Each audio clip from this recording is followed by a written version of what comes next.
Bismillahirrahmanirrahim. Assalamualaikum warahmatullahi wabarakatuh. Salam sejahtera untuk kita semua. Para sepuh, bini sepuh, sesepuh,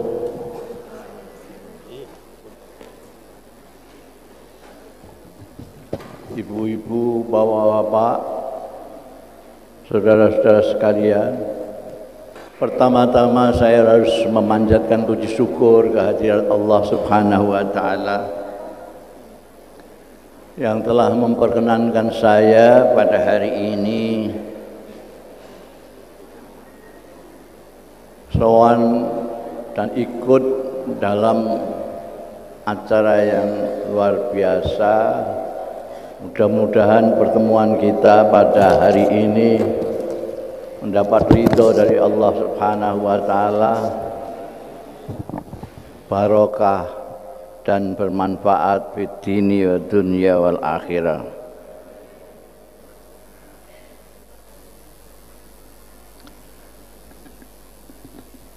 Saya bersama Gus Dur sejak tahun 60-an. Jadi banyak yang belum lahir. Saya tidak tahu, salah satu yang sampai sekarang menjadi misteri, ketika saya bertemu dengan Gus Dur seperti sudah mengenal saya. Gus Dur seperti sudah mengenal saya lama sekali. Beliau sudah datang di Mesir lebih dahulu, kira-kira setengah tahun. Saya datang, beliau menjemput saya, padahal saya belum kenal beliau. Beliau menjemput saya di Port Said. Dia kasih makan saya selama saya belum dapat beasiswa.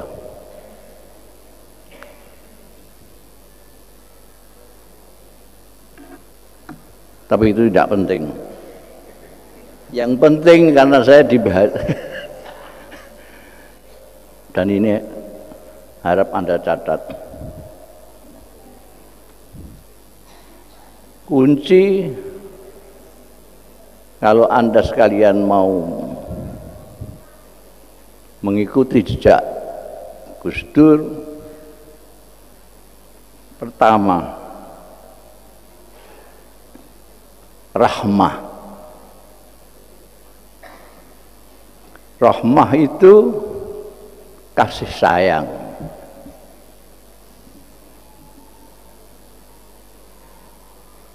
Gus Dur mendapat rahmah dari Allah Subhanahu wa Ta'ala, dan dari rahmat dari Allah Ta'ala itu beliau merahmati sekalian umat Islam. Ini kunci yang kedua. Karena itu Gus Dur concern yang luar biasa adalah soal kemanusiaan nomor satu, baru kebangsaan, baru yang lain-lain termasuk ke NU-an segala macam. Jadi kalau kita bicara soal ukhuwah nahdiyah, ukhuwah islamiyah, ukhuwah watoniyah, ukhuwah basyariyah atau insaniyah, banyak di antara kita yang mandek di bawah-bawah ini. Gus Dur sudah ukhuwah basyariyah, karena kemanusiaan. Dan ini saya kira mungkin karena intelektualitasnya Gus Dur, kecerdasannya Gus Dur dan lain-lain sebagainya, orang lupa bahwa Gus Dur itu hanya melanjutkan apa yang sudah dilaksanakan oleh pemimpin agungnya Rasulullah Sallallahu Alaihi Wasallam. Cuma hampir semua orang Islam mengaku seperti mengikuti Kanjeng Nabi Muhammad Sallallahu Alaihi Wasallam, tapi mengikutinya itu macam-macam. Ada yang mengikuti ibadahnya, ada yang mengikuti zuhudnya, bahkan ada yang mengikuti hanya potongan rambutnya saja.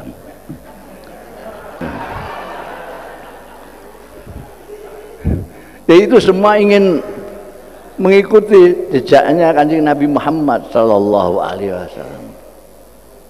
Tapi Allah mentakdirkan Gus Dur ini meniru Kanjeng Nabi, seperti halnya Kanjeng Nabi diberikan oleh Allah sendiri. Seperti yang Anda sekalian sudah hafal semua, laqad ja'akum rasulun min anfusikum azizun alaihi ma anittum harisun alaikum bil mu'minina raufur rahim. Kalau Kanjeng Nabi terlalu jauh, kita bisa melihat Gus Dur yang dekat. Yang ditiru adalah Kanjeng Nabi Muhammad Sallallahu Alaihi Wasallam yang azizun alaihi ma anittum. Kalau Anda membaca terjemahan Kementerian Agama, insya Allah nggak paham sampean. Karena Quran terjemahan Kementerian Agama itu terlalu letterlock, harfiah. Mungkin timnya khawatir dosa itu kalau diterjemahkan bebas. Jadi di sana diterjemahkan oleh Kementerian, sungguh telah datang kepadamu seorang rasul dari antaramu yang berat terasa baginya penderitaanmu. Sampai di sini sampean paham? Apa? Karena itu letterlock sekali. Kalau dibebaskan azizun alaihi ma'anittum, berat terasa bagi Rasul, ma'anittum, sesuatu yang memberatkan kalian semua. Itu kalau diterjemahkan bebas, Rasulullah Sallallahu Alaihi Wasallam yang kemudian ditirukan Gus Dur, berat baginya penderitaanmu itu umat. Berat terasa itu artinya tidak tahan. Rasulullah Sallallahu Alaihi Wasallam tidak tahan melihat penderitaan umat yang bodoh dikasih pelajaran, yang sesat ditunjukkan jalan, yang lapar dicarikan makan, dan seterusnya, karena tidak tahan melihat penderitaan umat. Azizun alaihi ma'anitum harisun alaikum, sangat penuh perhatian. Maka saya katakan tadi kuncinya adalah rahmat. Karena kan siapa namanya, Gus Dur itu menyintai, mengasih sayangi semua orang. Semua orang. Karena persaudaraannya adalah kemanusiaan tadi itu. Semua orang. Orang dalam berbagai macam atribut, potongan dan pakaiannya. Karena beliau juga tahu innallaha la yanzuru ila aswabikum. Banyak kiai-kiai yang masih melihat-lihat itu.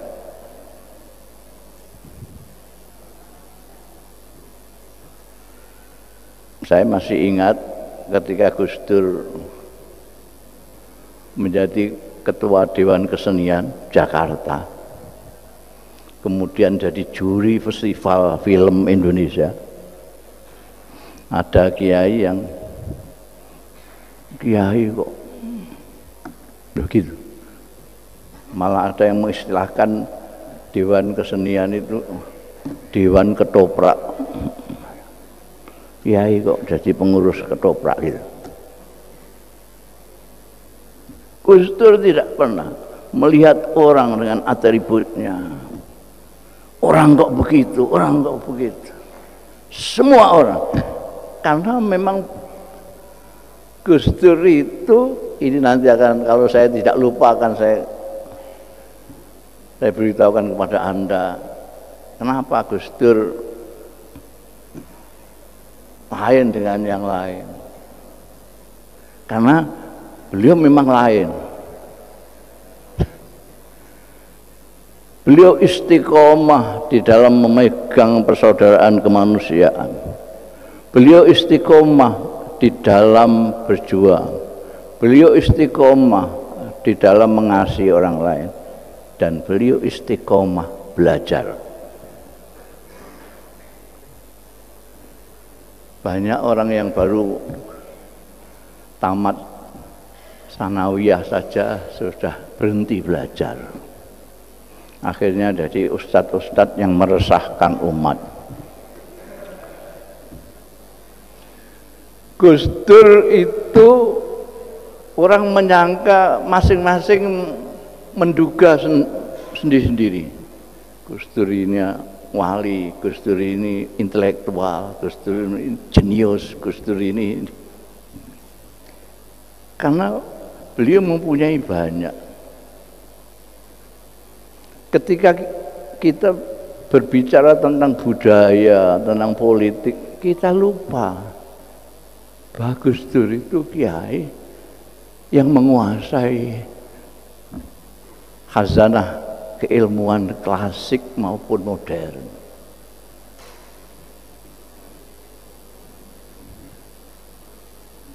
Beliau ada yang tahu bahwa Gus Dur itu apal Tanwirul Qulub. Sampean kitabnya aja nggak tahu. Berapa?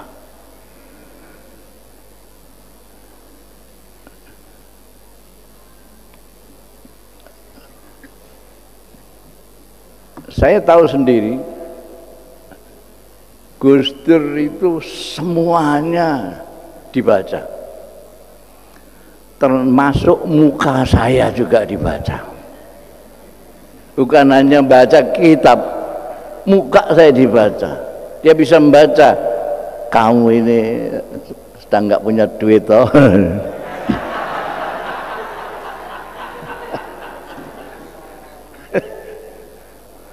Membaca.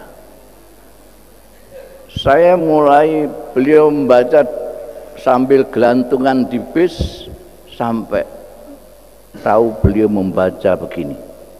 Masih membaca dekat sekali ini. Karena netranya sudah terlalu bermasalah karena banyak membaca dan di tempat mana. Salah satu barokahnya Gus Dur, saya dekat Gus Dur itu, saya jadi suka membaca juga. Asalnya enggak.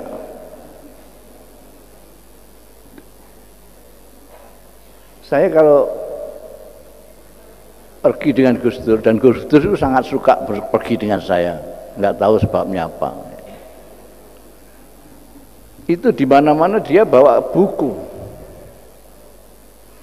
Nunggu bis, naik bis, antri karcis bioskop. Itu sambil baca. Lah kalau baca belum titik, kawan seiringnya yang menyertai dia dari rumah, dari asrama, dibiarkan nganggur bloko-bloko.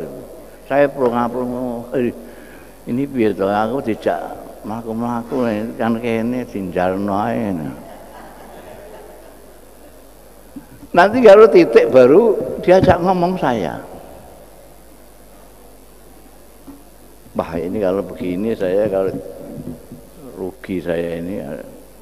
Maka lain kali ketika dia ngajak pergi, saya bawa buku. Jadi kalau dia baca, saya baca. Beliau sudah selesai, saya belum, saya diamkan aja.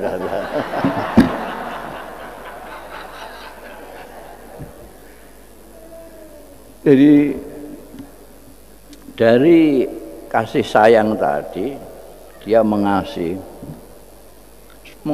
semua orang, mempunyai wawasan sedemikian luas, tentu membaca. Semua orang-orang penting, orang-orang hebat, kalau Anda selidiki, pasti dia tukang baca. Dan Gus Dur mungkin saingannya membaca itu hanya Bung Karno.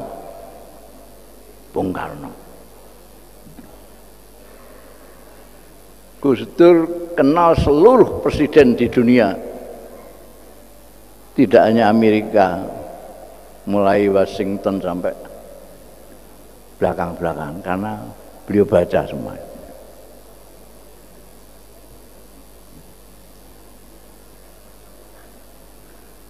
Beliau ngerti sejarahnya ulama-ulama abad kesekian, mulai abad pertama, abad ke-7 sampai belakangan Imam Nawawi, karena beliau membaca.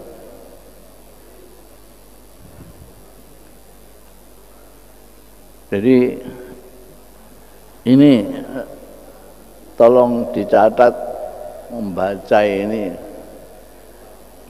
dijadikan agenda Anda sekalian untuk melengkapi perjuangan Anda meneruskan perjuangannya Gus Dur.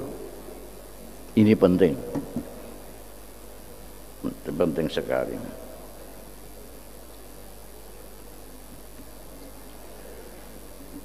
Dengan membaca dan atau dengan istilah saya selama ini adalah terus belajar.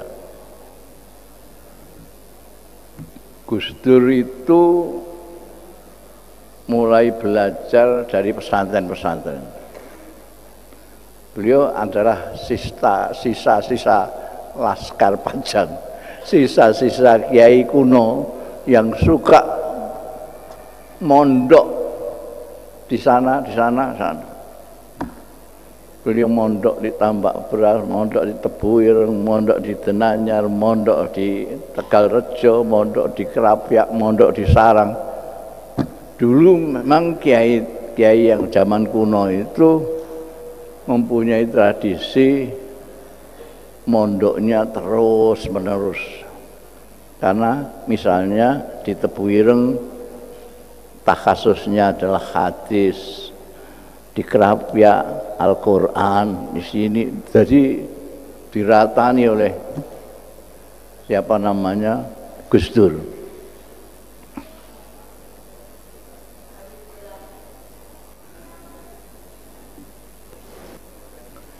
Jadi dari sekian banyaknya yang saya sampaikan tentang Gus Dur, ada satu yang ini memang berat, tapi ini juga harus diperhatikan, yaitu istiqomah.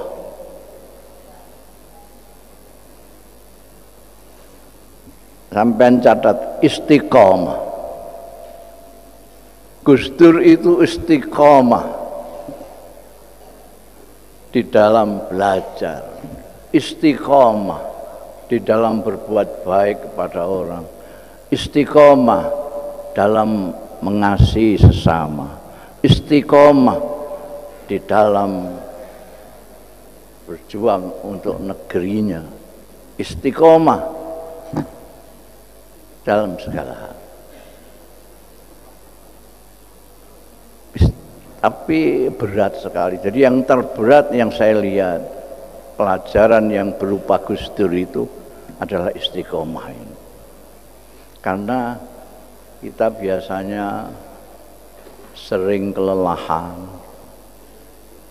Pertama-tama kita semangat, tahun, 2 tahun semangat, 3 tahun masih semangat, 4 tahun sudah mulai kurang semangat, 6 tahun sudah tidak karu-karuan, masih Joko semangat,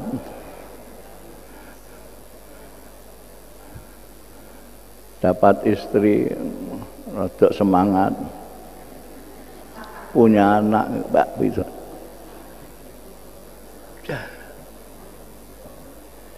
Saya itu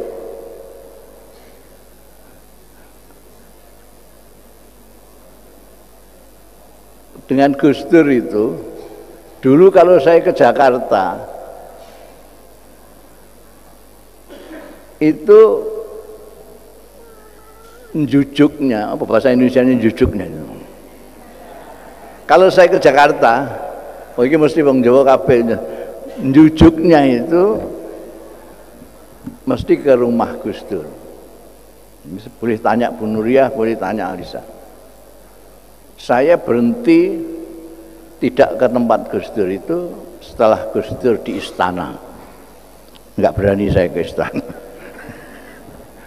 Meskipun tidak ada pengawalnya.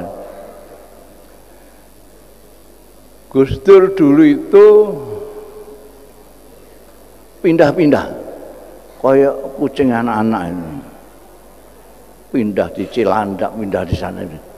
Setiap kali saya ke Jakarta, saya cari dan saya nginep di sana. Biasanya ya kamarnya Lisa dan adik-adiknya itu diperuntukkan saya. Anak tidur sama ibunya, ngobrol dengan Gus Dur.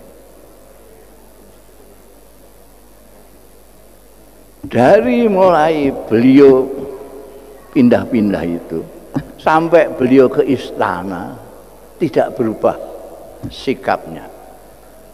Itu yang saya katakan istiqomah. Tidak berubah sikapnya. Tidak berubah cara pandangnya. Tidak berubah semangatnya untuk mengasihi sesama.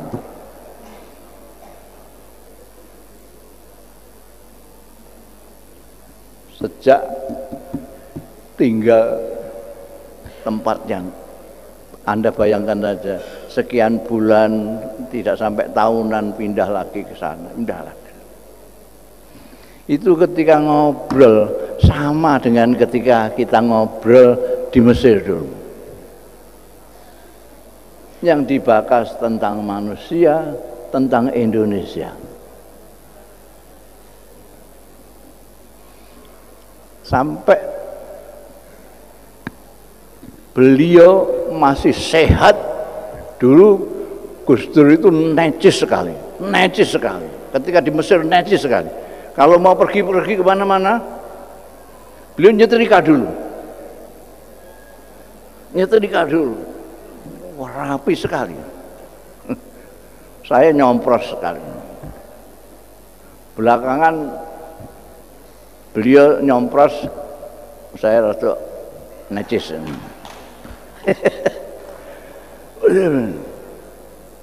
Beliau necis lagi ketika jadi presiden.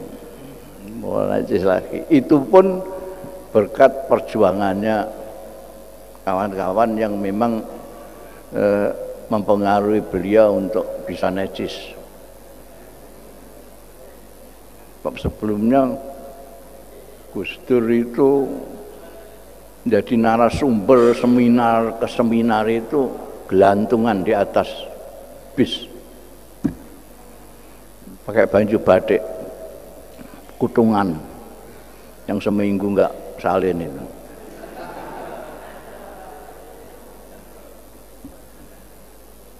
Tapi begitu beliau necis, beliau jadi presiden.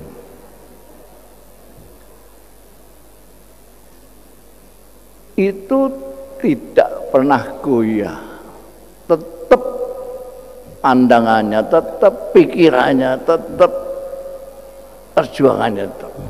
Sampai sakit sampai di rumah sakit itu kerap kali lari dari rumah sakit untuk keperluan kemanusiaan, untuk keperluan kasih sayang.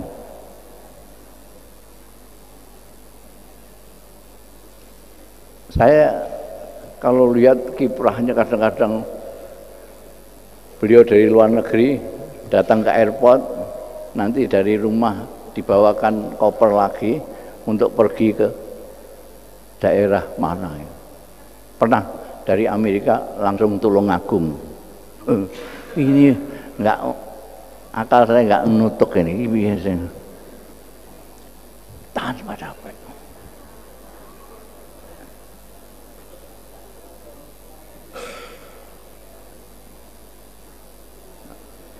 Tidak pernah lelah. Itulah istiqomah yang seperti itu, yang berat sekali.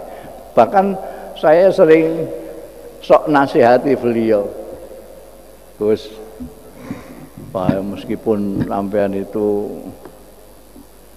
ingin khidmah kepada masyarakat ya mbok,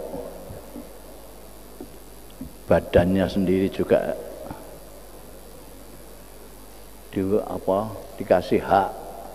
Saya tak dalili barang. Innali jasadika alaika hakun, Gus. Saya tahu kalau dia sudah ngelotok itu, tapi ya ben tak elingno. Innali jasadika alaika hakun. Ya aku udah tahu.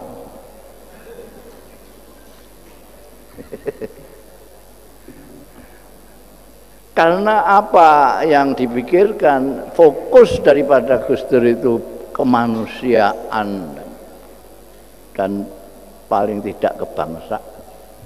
Jadi yang lain-lain itu bagi beliau kecil. Oh, kecil. Bahkan ngantek ngurusi NU itu kecil. Kecil. Ngurusi politik kecil. Saenake ngono ae. Gini aja kok repot.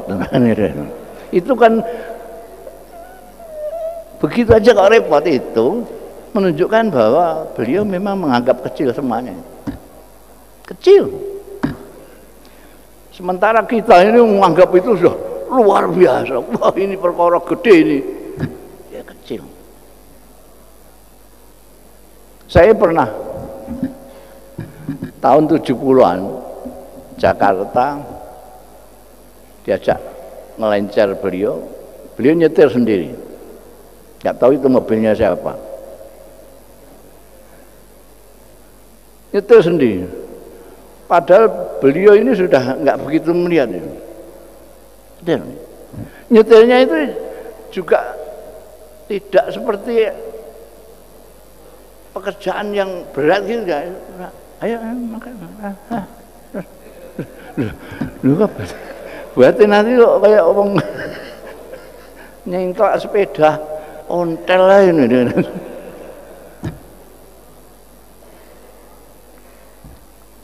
Lah betul, naik ke trotoar yang di tengah jalan. Gus enggak usah nyetir lagi ya, Gus. Saya tak belajar nyetir, nanti saya yang nyetir aku. Sampean ini ada orang nyetir munggah trotoar saja sudah gugup gitu. Sampean kalau naik mobil sama Mbah Wahab tambah ngompol sampean. Gimana Gus? Saya itu pernah Kiai Wahab Hasbullah Al-Yarham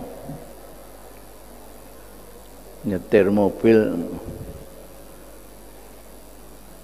di daerah ini, mau pulang ke Jombang, tanya saya, Man, Dur, ini sungainya sebelah kanan atau sebelah kiri?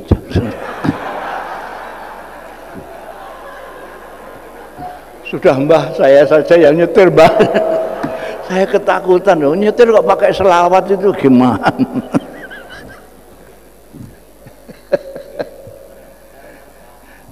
Jadi saya menceritakan semua ini ya itu sebagai nasihat saya kepada Anda yang ingin mengikuti Gus Dur. Pertama, sampean berusaha istiqomah. Untuk bisa istiqomah ini harus jangan berlebih-lebihan dalam segala hal.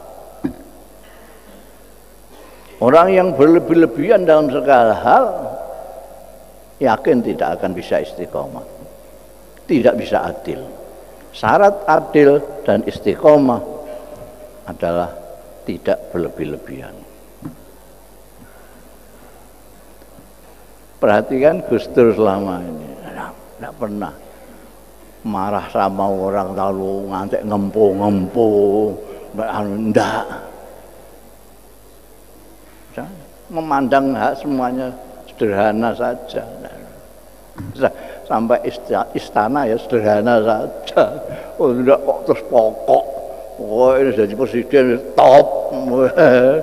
Oh apa sak ngisore kabeh enggak. Biasa-biasa saja. Katokan cekak.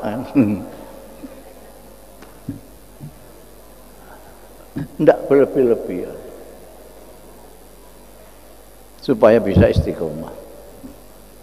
Semangat ya semangat, tapi harus dibatasi, jangan batas yang tidak berlebih-lebihan. Ini istiqomah. Termasuk istiqomah di dalam belajar.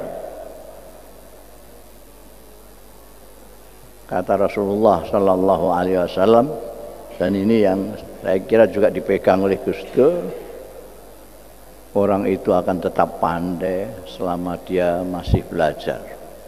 Begitu dia berhenti belajar dan merasa pandai, mulailah dia bodoh. Istiqomah dalam belajar. Ini yang saya peroleh dari Gus Dur. Saya sudah pernah berkata, saya dengan Gus Dur itu hampir sama. Pikiran bedanya cuma satu. Bedanya apa? Gus Dur berani, saya tidak begitu berani.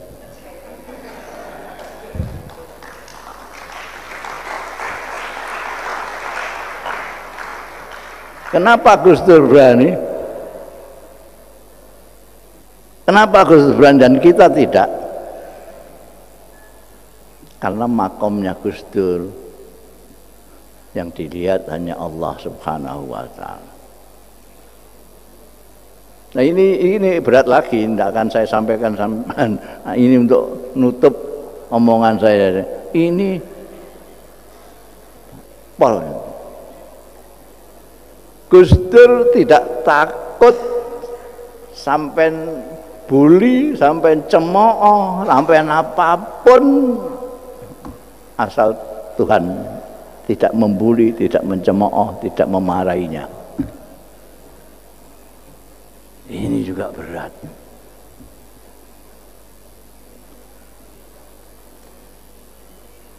Jadi sekali lagi istiqomah, tetap belajar dan tidak berlebih-lebihan dalam segala hal supaya kuat Anda sekalian berjuang untuk kemanusiaan, yaitu mengasihi sesama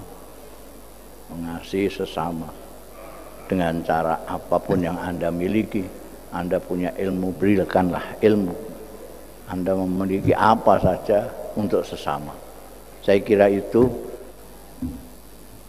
akhirnya kita mohon kepada Allah Subhanahu wa Ta'ala, dan jangan pernah lupa memohon kepada Allah Ta'ala. Betapapun kemampuan kita sendiri, jangan pernah lupa memohon kepada Allah. Kita memohon kepada Allah Subhanahu wa Ta'ala, mudah-mudahan kita semua diberi kekuatan lahir batin. Wallahu yuwaffiquna ila ma fi khairul Islam wal muslimin, khairu Indonesia wa Indonesiin. Wa astaghfirullahal azim li wa lakum wal afu minkum.